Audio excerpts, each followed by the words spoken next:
Bonsoir tout le monde, je nous connais déjà, depuis les arrivées, c'est émission Société ou dans rubrique Conseil du jour. Jeudi, nous allons parler de vengeance. Qui ça, vengeance y est? Est-ce que yon moun obligé venger? Est-ce que vengeance c'est un bon bagay? On regarde ensemble.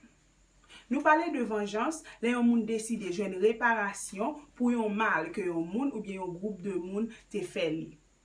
Moun nan décide bay tête li justice. Laisse moun nan dit moi pral venger, ça veut dire moi pral faut payer so te fait.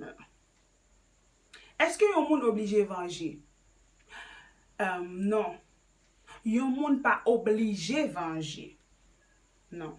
Ou ka toujours tendre la justice divine, ça veut dire ou ka toujours tendre bon Dieu, bon justice. Mais tout le monde pas que ça. Jean souvent dit li, justice bon Dieu, c'est cabouet bœuf, ça veut dire il prend trop temps en route. Ça qu'on fait que moun a décidé bay tête li justice pour compte li. Œil pour œil, dent pour dent. Est-ce que vengeance c'est un bon bagay? Moi-même personnellement, m'a dit non. Vengeance pas un bon bagay. Mais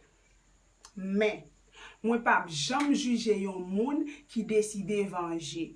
Tout simplement parce que moi pas dans place li, moi pas ka comprendre li.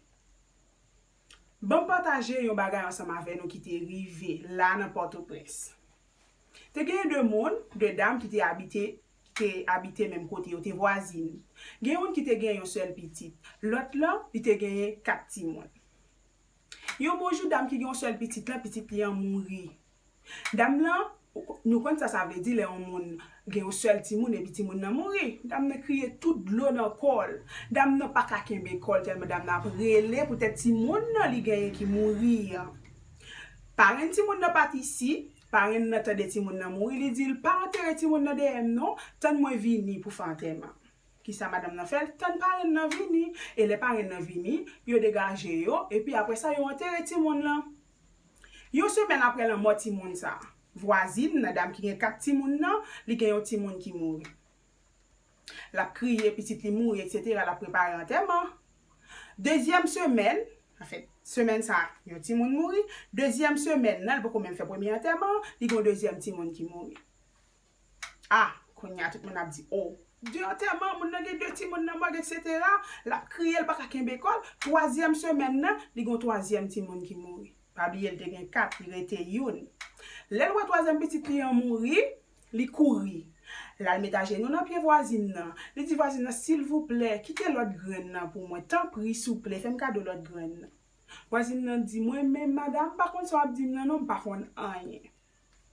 Et puis ça arrêté. Quatrième semaine nan dame n'a perdu l'autre graine petite li.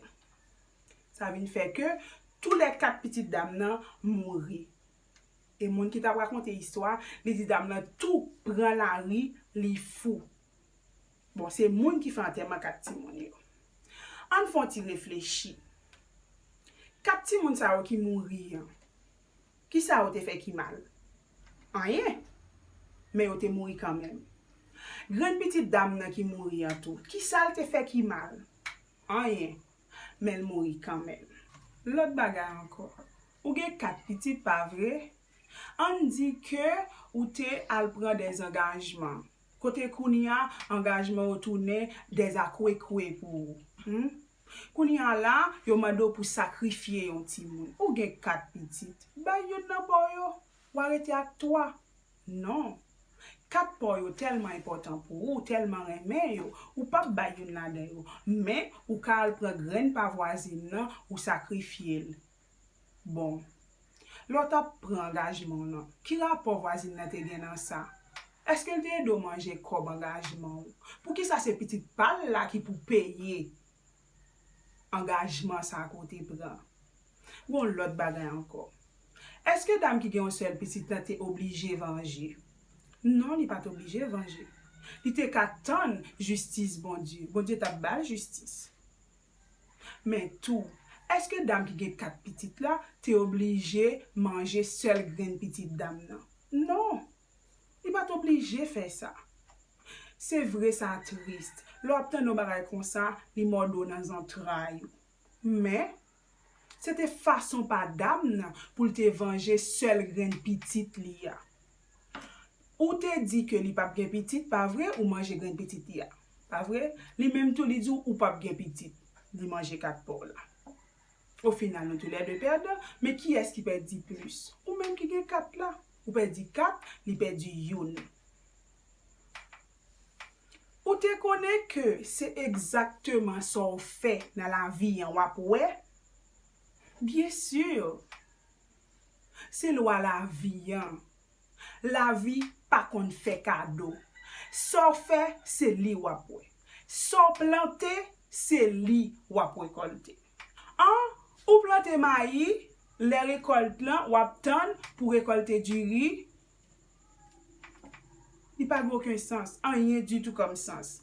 Ou planter maïs, ou récolter maïs. Ou planter du riz, ou récolter du riz. Sans planter, c'est li ou récolter. Et quoi si vous voulez. Ou pas mourir sans pas payer jusqu'au dernier centime. Chaque grain mal ou te fait pendant passage sous terre ça. Moi content en pile ou t'a gardé le conseil du jour. M'a invité pour toujours rester sous KJTJ pour reste programmation. KJTJ partout et pour tous.